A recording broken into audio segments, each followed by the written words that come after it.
Welcome to the Sharkpreneur Podcast with Kevin Harrington and Seth Greene. Kevin Harrington is the inventor of the infomercial, one of the original sharks from the hit TV show Shark Tank, and has generated over $5 billion in TV and digital direct response sales. Seth Greene is the world's first trusted authority on cutting-edge direct response marketing, a best-selling author, and the only 3-time Marketer of the Year nominee. On the podcast, Kevin and Seth interview sharkpreneurs who share straight talk on what it takes to explode your business. Why do so many businesses struggle while others seem to explode overnight? Do you wish you had the secret to this type of exponential growth?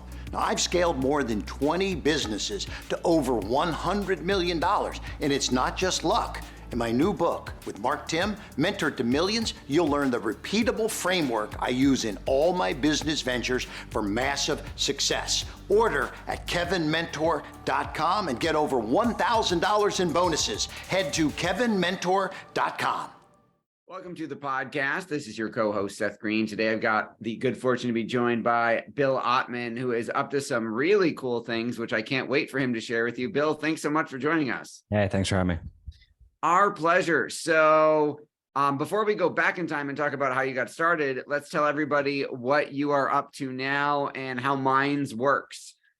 Yeah, so Minds at minds.com or on app stores. We are an open source and decentralized social network with millions of users. And it is essentially very similar to, social media apps that you would be familiar with, but all of kind of the core foundational principles are inverted. So all of our code is open source, meaning anybody can inspect our code. You can even take our code and make your own app with our code, and we encourage that. But it's also for transparency's sake. We're very privacy focused, so we don't require any personal information, certainly, not fans of surveillance. And, all messages are encrypted. We have no interest in having access to people's messages. This is kind of a atrocity of big tech. And then we have creator monetization programs, very interested in the creator economy and helping users earn money for their contributions. And then our infrastructure is decentralized. So, ultimately where we think social media is going is in a more sovereign direction, so that you own your identity, your content, your social graph, or your followers, and that's portable with you. So, regardless of like deplatforming, or if you just want to leave, you can, and you aren't locked in to these networks where basically, your destiny is in their hands. So yeah, that's a handful of the things we're working on. Well, that is absolutely incredible. It sounds like you're solving a lot of the problems that I know our entrepreneurial and business owner listeners are frustrated with in some of the other platforms. Let's go back in time a little bit. How did you get started? Started like a decade ago at this point, and we actually started doing live events, oddly. And we've always been very interested in just bringing people together, having civil, open dialogue, also celebrating art, music, and culture. And so we would do these sort of festival forums, and we basically got a little bit burnt out by, the live event, physical event space, and realized we should probably go digital. And we still do events, and I still absolutely value face-to-face forums and social networking, but yeah. And so we just took to the digital realms. And then once we did that, I sort of saw how there's this rift between, you got Facebook, Twitter, Google, big tech. And well, now that Twitter is owned by Elon, it's a little bit, they're kind of in the middle in a sense, because they're sort of changing their values. But, and then, on the other side of the internet, you kind of have like the freedom focused internet, places like Firefox or Tor or Brave browser, DuckDuckGo, privacy-based search engine, Linux, all, encryption tools, all of this stuff that is focused on transparency and privacy like us. And so our thesis early on was just that inevitably there is going to be a social network that embodies these principles, because it's just better for the community. And yeah, I mean, we're seeing it happening. That's why we're starting to see more alternative social networks pop up. And, in our opinion, a lot of them are kind of just shallow marketing language. But, there are a few other good ones out there too that are actually embodying the principles. And yeah. That makes a lot of sense. So how does one, I get that festivals and wanting to take it online, but let's go a little bit more granular for just a second. How do you say, forgive my ignorance, I'll start a social network and then actually start one? Because I'm sure lots of people have been like, I'm pissed off at Facebook or whatever, right, but 99.999% of them don't do anything about it, even if they could. Sure. So yeah, exactly. I mean, and we just learned as we went. And when you start doing the research about, what are the software protocols and frameworks that are necessary to build a social network, you start digging around, and there's all of these different frameworks, front end mobile frameworks, back end databases, and social. There are some open social engines that exist, and so you kind of we piece together dozens of different projects. And, because that's the philosophy of open source. It's like you're standing on the shoulders of giants is the phrase that's used. And so sort of the dark thing about big tech is that they're all using open source software to build their apps, but then they don't share the changes that they make. So they keep all of everything closed that they do, even though they took from, the public domain.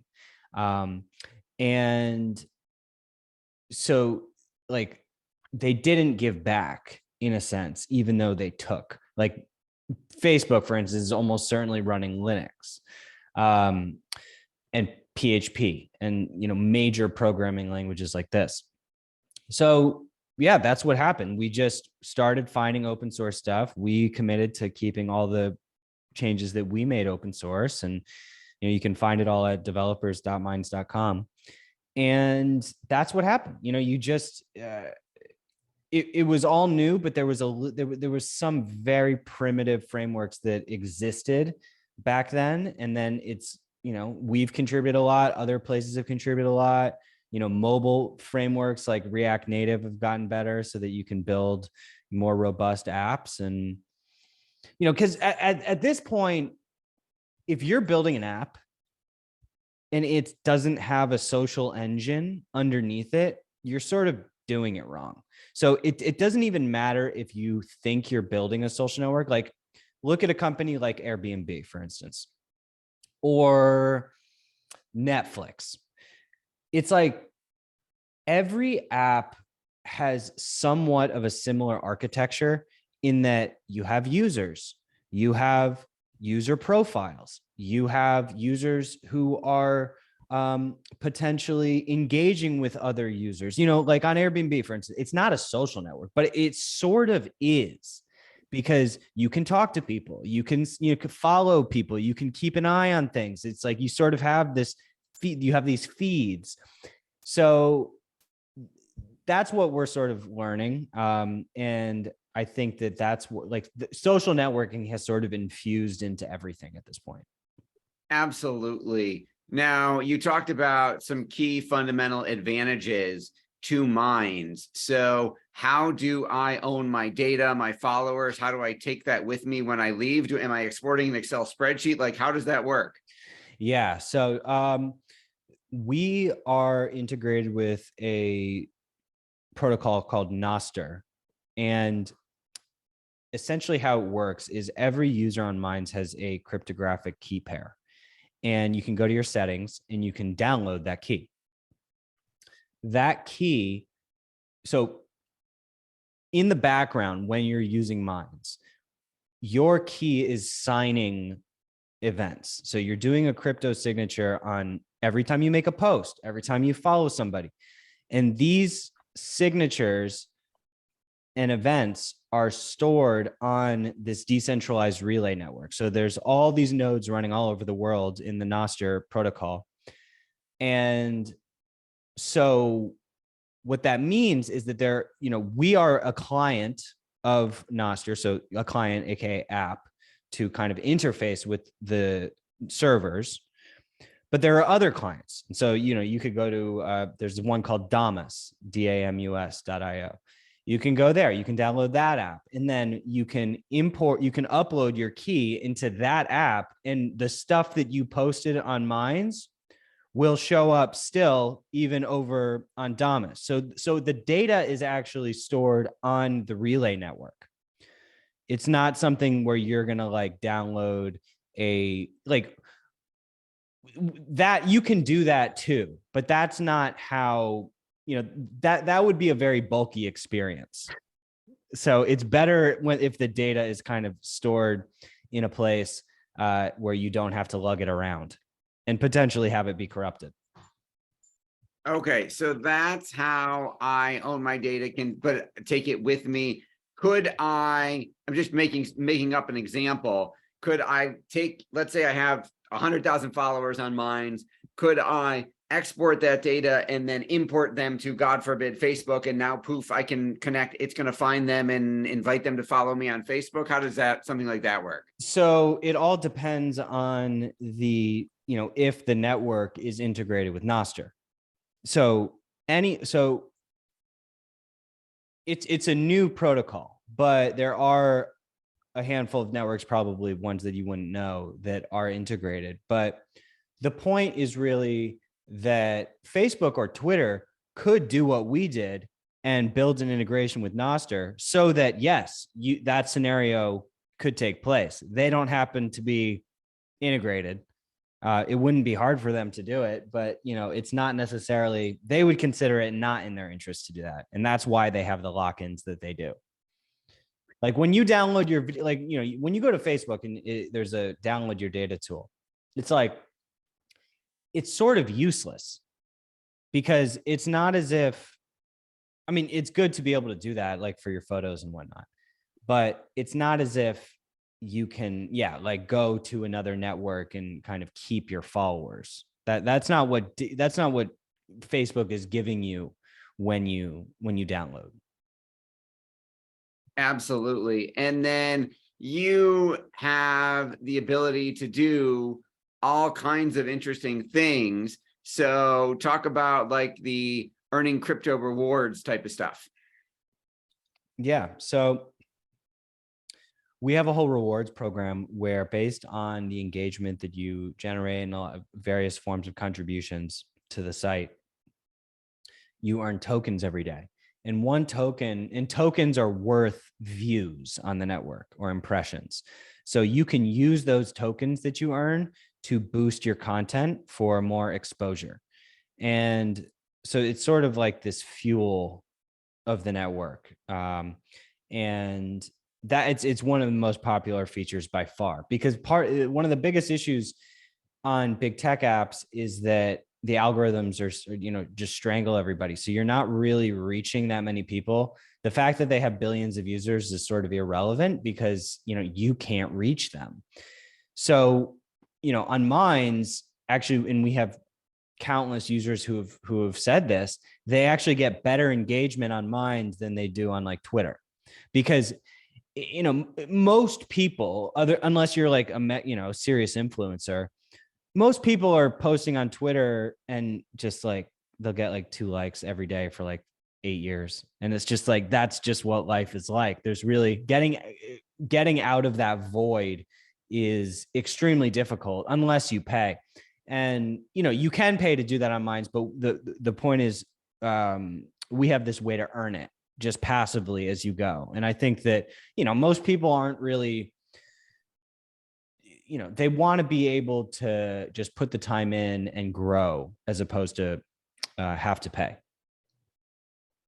Absolutely. And then how are you monetizing Minds? Yeah. So like, as I mentioned, you can pay to boost your content. So we do, but we're not reliant on advertising. We don't want to be an advertising based business. So we have Minds Plus, which is a membership, and Minds Pro also. And those come with various perks, rev share in Minds Plus. You get access to all this exclusive content that a lot of different members are putting in there. You can get verified, you can, turn off there's various perks associated with these tiers. So we definitely, memberships are by far, kind of the most sustainable. And I think that they, even you're seeing Twitter pivot massively to start focusing on memberships just because it's more of a sustainable revenue model. So we've got that. And then we also have this really cool feature that we just rolled out called Supermind, which would enable, so Seth, say I wanted to hear from you as one of your listeners. I go to your page on Minds, I click Supermind, and it's basically an offer form. So I could offer you $50 to reply to my post or my question. So there's basically, you put in the offer amount, you put in if you want a video response or a text response, and then you type in your question, bam, then Seth gets a notification. Hey, Bill's offering you $50 to reply to this question. You can either accept it or reject it. If you accept it and respond, you get the money. If you don't respond, then after 7 days, I get my money back.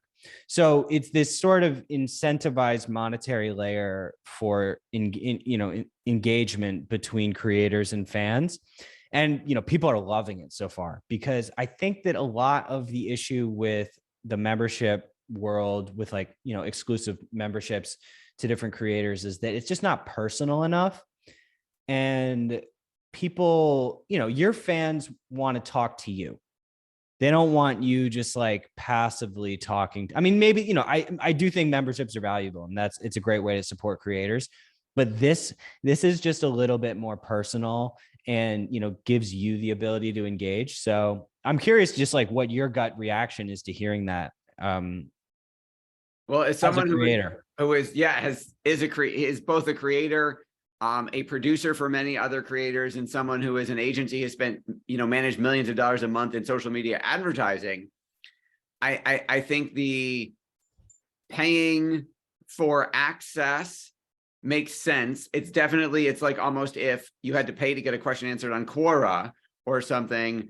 I mean, there's some type of models where there'll be a celebrity who will auction off, and you can say, buy 30 minutes of my time or whatever, and I'll donate the money to charity. But it isn't regular access. It isn't, Kevin O'Leary from Shark Tank isn't going to do that every week.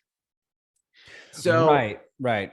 I think the ability to interact with people who might be not necessarily household names, but famous in their niche, like we are, makes total sense. I'm wondering, you talked about the memberships, which I've always said, as soon as the newsfeed got over cluttered and, they went public and they cut off 90% of your organic reach, they should just do a damn paid membership, $5 a month, $10 a month, and they wouldn't have to rely so much on ad revenue and then ban people for stupid reasons. So I get that the subscription model makes total business sense. You talked about how I can pay as a business owner. Can I do more than just promote my content? Can I run lead generation ads? Can I run clicks to my website? Can I do some of the things that other networks allow you to do yet? Yeah. You can put, you can put links in. I mean, the way that the advertising works is very similar to how it works on Twitter and Instagram, where basically you can, whether it's your channel that you want to push or a specific post with a link to a specific product, you can do it that way. Is that what you mean? Yeah, that's exactly what I mean. Yeah, we do have that. Yep. Awesome. Well, we're signing up as soon as this podcast is over. Nice. Yeah. Let's. I'll shoot you. I'll tip you some tokens so you can start playing around for free. Well, you don't have to, but that's very nice of you. So then my next question is, you talk about the ability to freely express yourself, which is obviously very appealing given that big tech and some of those social media companies are in the process of alienating about half the country because they don't necessarily agree with their political views or on a certain topic. How do you walk the line of letting everybody freely express yourself, but in one sense, keeping people safe?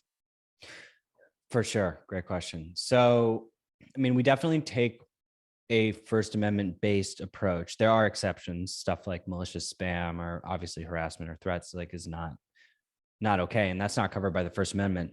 We wrote a paper earlier this year published called The Censorship Effect. It's a beast of a paper. It's like 80 pages. We partner with a handful of PhDs and de-radicalization researchers. And essentially what the paper is a look at the peer-reviewed research around the actual effects of deplatforming. And it's a proposal for sort of a new model. And the research almost across the board shows that this deplatforming is causing increased radicalization and even potentially more violence than, because the excuse to deplatform is that it makes everyone less safe. But actually, the thing that can push a lot of these extreme people over the edge is when they get banned and then they go into a darker corner of the internet and it causes their views to sort of compound on themselves. And so like Daryl Davis was a co-author of the paper. He's a famous Black musician who befriended hundreds of KKK members and got them to leave the KKK over time. This is basic human psychology, is that you can't bully someone into obedience to behave the way you want them to behave. Like it truly, like in some, like there's one specific study that we talk about, which was a social media experiment where in order to basically make people less xenophobic, these researchers went around and engaged people in 3 different ways. One was through forcing ideology down their throats, saying, telling them, oh no, you have to believe this. The other was comedy, and the other was empathy, pure empathy, just like totally being as compassionate as possible. And in ranked order, the most effective were empathy, comedy, and then ideology. So, which makes it makes perfect sense with Daryl's experience and data. And so, yeah, I mean, our approach is that we give people as granular control as possible, so you don't have to see what you don't want to see. In fact, when you first sign up for the app, there at the top of your feed, there's a component called Build Your Algorithm, and it has these sliders, so you can basically control how much controversial content you want to see, how much content you want to see of people who think differently to you. Wow. And so there's a handful of different questions kind of gauging where you are on various spectrums, because some people have appetite for discourse and want to see stuff that they disagree with. Other people don't. And like, okay, do what you want to do. But the idea that just because you don't like it, that it should be banned from the internet, and then potentially think of this whole thing in the realm of mental health. Look at what happened to Kanye just today. I was gonna use him as an example on your, well, we want to protect free speech. I'm like, yeah, but then you got someone like that going on TV or whatever and saying what he said. I won't repeat it on our show because I don't want Apple or YouTube to yell at me. But yeah, keep going. Yeah. So look, no one's defending the stuff that he's saying, but if you look at what happened on Twitter, so, okay, the Alex Jones interview obviously went off the wall. Whether it is some sort of insane performance art or like what he actually thinks or sensationalism to get attention, no one knows. But he got banned on Twitter by Elon directly for posting a image of sort of this like hybrid of a Jewish star / swastika. Yep. And, the reason for the ban was that it was an incitement to violence. So it's very gray area because, from the context and intention behind that, you don't know. Certainly, swastikas are all over social media and they can have all different kinds of contexts. I mean, the symbol itself is an ancient symbol. It's actually Celtic. Yep. Yeah. So, there's all these different contexts.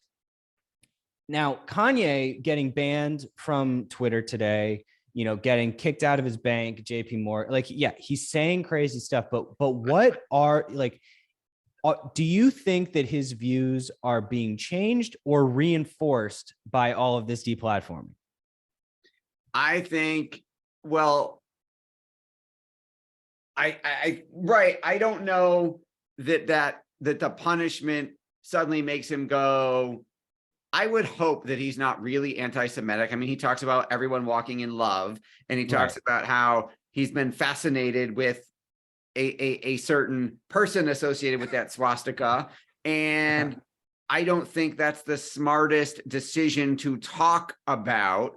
I think it's a dumb move given, was it less than a week ago, he asked Trump to be his running mate. Like, I think, could you have those views privately? Of course, we have freedom of speech. Is it really, really smart for somebody who's an influencer and a celebrity to say that out loud? No, look at all the celebrities who lost their contracts, lost their shows, lost their jobs, and lost tens of millions of dollars because they said one stupid thing on air. I think, does it make him more mad? Of course it does. He's losing sponsorships, he's losing deals, he's losing companies. But I would hope the light bulb goes off and makes him go, should have kept my mouth shut. I should have known, like, my mother wouldn't have wanted me to say that. If I had told my mom I was going to say that, she would have smacked me upside the head. Right. Just well, like, I think I think I'm probably wrong. I might be wrong here. I'm not a political pundit, but I think he probably could have won re-election the first time had he stayed off of Twitter, had he not been saying something to aggravate people or quote unquote stupid on Twitter every 5 minutes. If he had gotten out of his own way, if his handlers and advisors had said, just govern, he might have had a shot. So, I mean, you think, did that help Kanye? Does it make him less? Hopefully he's not really anti-Semitic. Does it make him less? No, but does it make him think before he posts something somewhere next time? I hope so. Yeah, I think that we could do a whole episode on that. Neither of us know the answer to it, but I correct. think that I think it's pretty clear that he is definitely feeling like more of a victim, and that he, it's reasonable to assume that he thinks that there's more of a conspiracy against him now that there's I'm sure this so it's like very possible that it could be pushing him into a much darker place. And so, yeah, that's what the research shows. And so a lot of our strategy around it is to just reframe how people react to controversial content online, because at the end of the day, there's only so much that a social network can do. At the end of the day, individual critical thinking and our own lenses on what we're experiencing, we're all in control of our own emotions. And, I also look at it like people are simultaneously so shocked and appalled by, this nasty content on social media, but then they're fascinated by serial killers and, all these Netflix documentaries about true crime. It's like, these are all troubled people that I think there's potential to experience what they're saying in a way that doesn't make you feel like the world is about to explode just because their content is existing. Yep. I agree 100%. Yeah. We kind of got off on a tangent. I apologize. We're out of time. We will definitely have you back for sure, because we didn't even get to talk about the marketing side of the conversation in terms of how you got to 6 million plus followers, 6 million users. So we'll definitely have you back. This has been Seth Greene with Bill Ottman from minds.com. Go check it out in whatever app store or web interface you use. Sign up. You'll be glad you did. Bill, thank you so much for joining us. Thanks for having me. Thanks everybody for watching and listening. We will see you next time. Do you need money to fund your idea, product, or service? Are you ready to take your business to the next level but need capital to get it done?